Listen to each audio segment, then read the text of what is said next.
Welcome to Solanki education digital.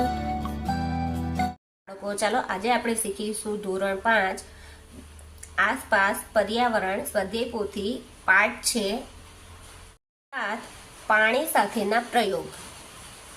પ્રશ્ન 1. નીચેના દરેક પ્રશ્નના ઉત્તર માટે આપેલા વિકલ્પોમાંથી સાચો વિકલ્પ શોધી તેના ક્રમ અક્ષર પ્રશ્નની સામે ચોરસમાં લખો. પહેલું, પૂરી વણીને ગરમ તેલમાં મૂકતા સૌપ્રથમ શું થાય છે? તો બી, ડૂબી જાય છે. ટાંકણીને પાણી ભરેલા ડોલમાં નાખતા શું થાય છે? સી, પાણીમાં ડૂબી જાય છે. ત્રીજું, નીચેનામાંથી કયો પદાર્થ પાણી પર તરે છે? તો ડી, બરફ. ચોથું, નીચે પૈકી કયું પ્રવાહી પાણીમાં મિશ્રિત થઈ જાય છે? તો એ, દૂધ. નીચેના પૈકી કયો પદાર્થ પાણીમાં ઓગળે છે? બી, ખાંડ. નીચે પૈકી કયો પદાર્થ પાણીમાં ઓગળતો નથી? તો સી, ચોક. પાણીમાં રહેલી ખાંડને જલ્દીથી ઓગાળવા શું કરશો? તો ડી, પાણીને ગરમ કરી ચમચી વડે હલાવતા રહીશું. 2. યોગ્ય શબ્દ વડે નીચેના દરેક વિધાનમાં ખાલી જગ્યા પૂરો. પહેલું, લીંબુ પાણીમાં ડૂબી જાય છે પરંતુ મીઠાવાળા પાણી પર તરે છે. પાણી ભરેલી ડોલમાં ઈંડું મૂકતા તે ડૂબી જાય છે. મીઠું પાણીમાં ઓગળે છે. લીંબુ શરબત બનાવવા માટે ખાંડ લીંબુના રસનું મિશ્રણ કરવામાં આવે છે. પાણીમાં ઓગળે તેવા પદાર્થોને દ્રાવ્ય પદાર્થો કહે છે. ચોક, રેતી, ખાંડ પૈકી ખાંડ પાણીમાં ઓગળી જાય છે. પાણીને ઉકાળતા તેનું વરાળમાં રૂપાંતર થાય છે.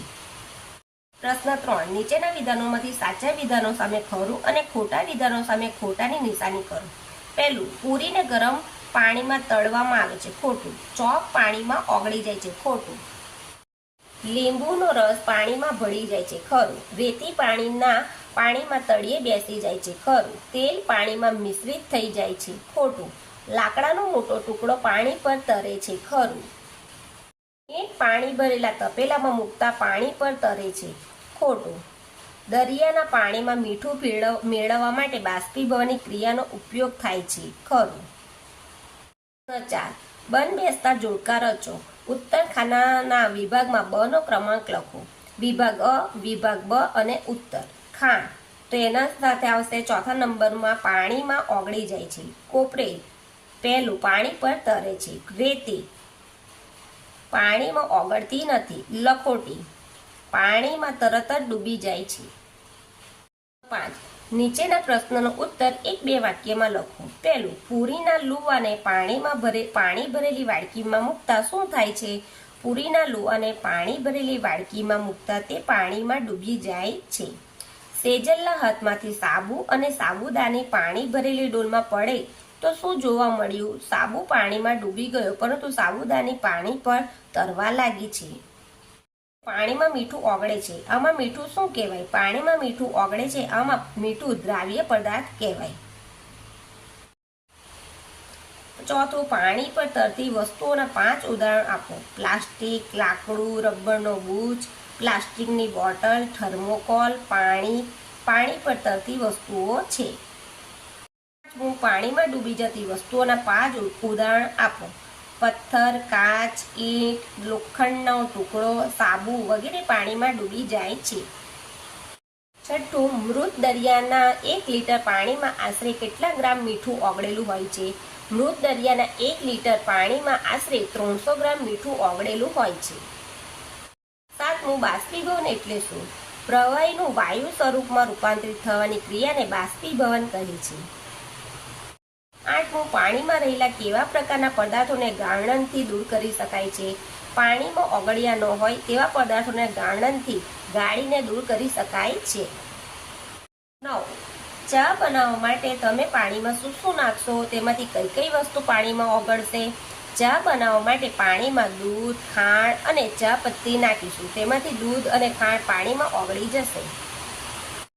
10મું, તમારા ઘરે કઈ વસ્તુઓ સૂર્યના તડકામાં સૂકવીને બનાવાય છે? મારા ઘરમાં પાપડ, બટાટાની કાતરી, સાબુદાણાની વેફર, બટાટાની વેફર્સ, ઘઉંની સેવ વગેરે સૂર્યના તડકામાં સૂકવીને બનાવાય છે. પ્રશ્ન 6. નીચેના પ્રશ્નોનો ઉત્તર લખો. પહેલું, વસ્તુઓના જૂથ કયા ગુણધર્મોના આધારે પાડવામાં આવે છે? વસ્તુઓના જૂથ, પદાર્થના દેખાવ, સખતપણું, પાણીમાં ઓગળે કે નહીં તે, પાણીમાં તરે કે ડૂબે અને પારદર્શકતા જેવા ગુણધર્મોના આધારે પાડવામાં આવે છે. મૃત દરિયામાં તરતા આવડતું ન હોય તેવો માણસ ડૂબી જતો નથી. શા માટે? મૃત દરિયાના પાણીમાં 1 લીટર પાણીમાં લગભગ 300 ગ્રામ મીઠું હોય છે. મૃત દરિયાનું પાણી ખૂબ જ ખારું હોવાથી તે ભારે છે. પાણીના ભારેપણાના કારણે તરતા ન આવડતું હોય તેવા માણસ પણ ડૂબી જતા નથી. ત્રીજું, તમે મીઠું પાણીમાં ઓગળ્યા પછી જોઈ શકો છો? જો ના તો કેમ? ના, મીઠું પાણીમાં ઓગળ્યા પછી જોઈ શકાતું નથી, કેમ કે મીઠું સફેદ હોવાથી તેનું દ્રાવણ રંગહીન છે. તેમાં મીઠું પાણીમાં પૂરેપૂરું ઓગળી જાય, સંપૂર્ણપણે અદૃશ્ય બની જાય છે. ચોથું, ખાંડ પાણીમાં જલ્દી ઓગળે તેની રીતો જણાવો. રીતો બતાવો. પહેલું, ખાંડને પાણીમાં નાખીને ચમચીથી સતત હલાવતા રહેવું જોઈએ. બીજું, ખાંડ પાણીમાં નાખીને તેને ગરમ કરવું જોઈએ. ત્રીજું, ખાંડ વાટીને તેના નાના નાના કણો બનાવી પાણીમાં ઓગાળવી જોઈએ.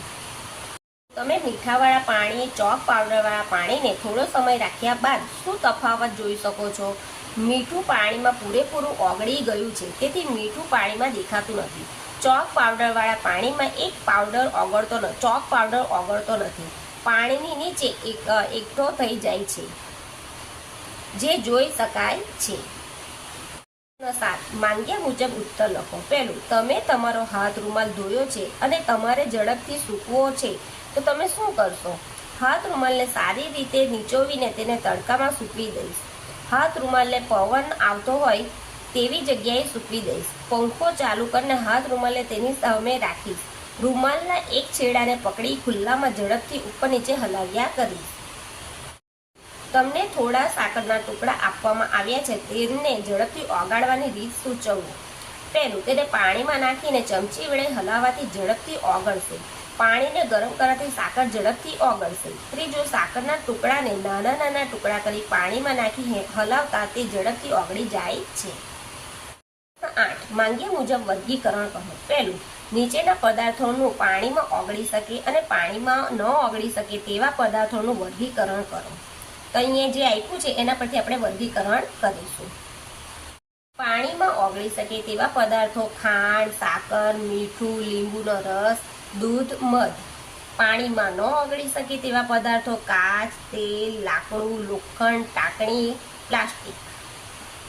બીજું, નીચેના પદાર્થોનું પાણી પર તરી શકે તેવા અને પાણીમાં ડૂબી જાય તેવા પદાર્થોનું વર્ગીકરણ કરો. પાણી પર તરી શકે તેવા પદાર્થો: લાકડું, પ્લાસ્ટિક, સાબુદાની, વાદળી, કેરોસીન, પેન્સિલ.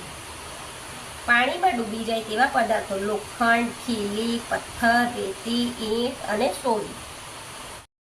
પ્રવૃત્તિ: આપેલા ઘન પદાર્થો પાણીમાં ઓગળે છે કે નહીં તે તપાસો. આ પ્રયોગ જૂથમાં કરો. આપેલા પદાર્થોમાં ખાંડ, રેતી, મીઠું, ચોકનો ભૂક્કો, લાકડાનો વહે. સાધન સામગ્રી: કાચના 5 પાત્ર અને ચમચી. પદ્ધતિ: પહેલું, કાચના પાત્રો લો. પ્રત્યેક પાત્રમાં લગભગ 2/3 પાણી ભરો. ત્રીજું, પહેલા પાત્રમાં 1 ચમચી ખાંડ, બીજામાં 1 ચમચી રેતી, ત્રીજામાં, ચોથામાં અને પાંચમામાં પાત્રમાં અનુક્રમે મીઠું, ચોકનો ભૂક્કો અને લાકડાનો વહેર નાખો. દરેક પાત્રના મિશ્રણને ચમચી વડે હલાવો. છઠ્ઠું, થોડો સમય રાહ જુઓ. સાતમું, દરેક પાત્રનું અવલોકન કરો. પદાર્થ: ખાંડ ઓગળે છે કે નથી? તો રેતી નથી ઓગળતી. ચોકનો ભૂક્કો નથી ઓગળતો. મીઠું ઓગળે છે. લાકડાનો વહેર નથી ઓગળતો. અવલોકન: ખાંડ અને મીઠું પાણીમાં સંપૂર્ણપણે ઓગળી જાય છે. બીજું, રેતી, ચોકનો ભૂક્કો, લાકડાનો વહેર પાણીમાં ઓગળતો નથી. નિર્ણય: ખાંડ, મીઠું પાણીમાં ઓગળે છે, જ્યારે રેતી, ચોકનો ભૂક્કો અને લાકડાનો વહેર પાણીમાં ઓગળતો નથી. હોલ્સ પ્રકારના પ્રશ્નો: નીચેના દરેક પ્રશ્નના ઉત્તર માટે આપેલા વિકલ્પોમાંથી સાચો વિકલ્પ શોધીને તેનો ક્રમ અક્ષર પ્રશ્નની સામે આપેલ ચોરસમાં લખો. પહેલું, કયા 2 પદાર્થો પાણીમાં ઓગળે છે? દ્રાવ્ય છે. બી, ખાંડ અને મીઠું. બીજું, કયા જૂથના પદાર્થો પાણી પર તરે છે? તો સી થર્મોકોલ, પ્લાસ્ટિક અને કેરોસીન. કયું પ્રવાહી પાણીમાં સારી રીતે ભળી જાય છે? તો ડી વિનેગર. ચાનું મિશ્રણ કયા પદાર્થોનું બનેલું હોય છે? એ દૂધ, ખાંડ અને ચા.